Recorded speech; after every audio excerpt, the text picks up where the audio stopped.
To this now, the family of the late former Zambian President Edgar Lungu has now announced that Lungu will be buried here in South Africa.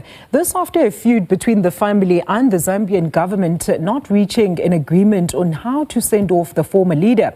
Lungu died while here in South Africa receiving a specialized medical treatment, and SABC International News editor Sophie Mogwena joins us here in studio with the very latest on this matter. Sophie, it's great to have you with us. A very good afternoon. So I understand you've been trying to engage with the former Zambian president's family about, of course, the latest impasse regarding his repatriation and burial. But what can you confirm to us at this time? And also, what has led to such a drastic step by Lungu's family? What led to this drastic step is that there has been disagreement between the family, the political party that he was leader of, with the government of Zambia. We know that that's the issue. It's politics.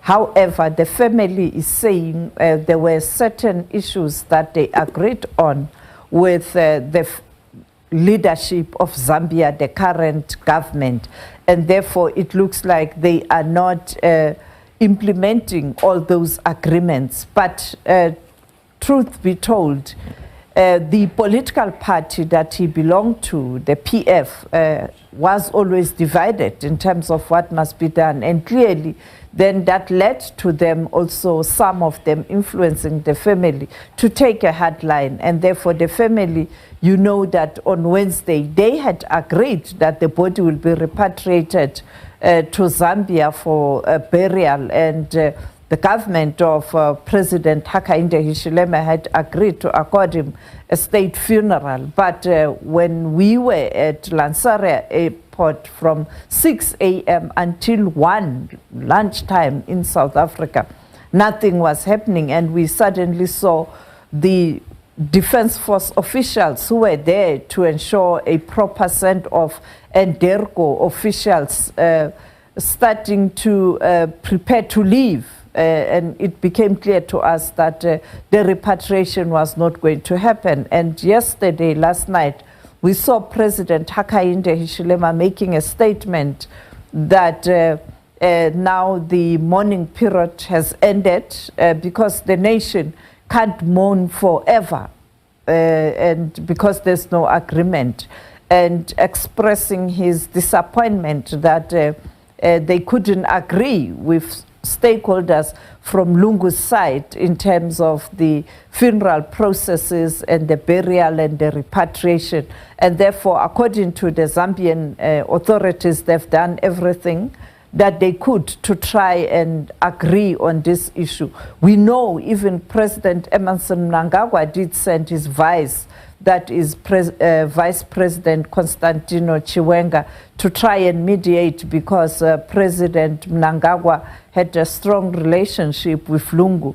It looked like at that moment that there was an agreement, but later they couldn't, as we now talking about an announcement by the family. This is the family decision. It must be clear. It's not the decision by the South African government nor the Zambian government. It is a decision by Lungu's family to bury him in South Africa. Mm-hmm. And what has the Zambian government said to this family's decision then, Sophie? Are you able to tell us at this stage? Have they reacted? We haven't received a statement after this announcement by Lungu's family to bury him in South Africa.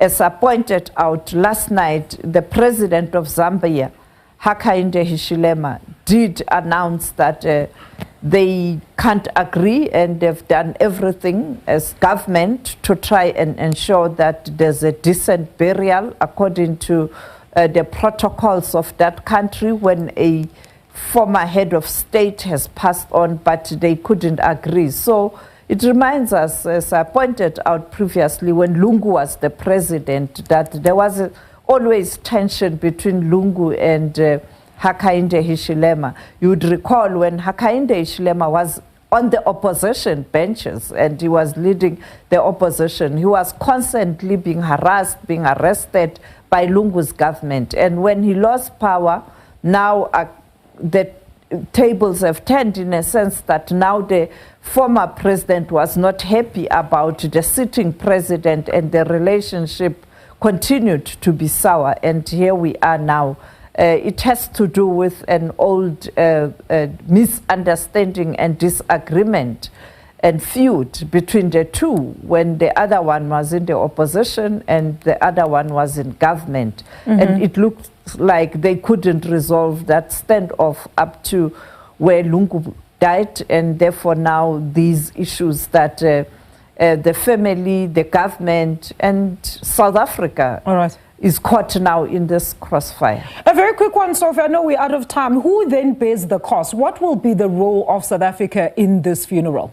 The family is saying it's a private family matter, so I think it will be a private funeral. There's no way there can be expectations in terms of the South African government to pay for the cost, because you know that the protocol as it relates to state funerals in South Africa, only the South African president or former president are accorded a state funeral in South Africa. You do have an official funeral for other outstanding South Africans who are being honored in that way.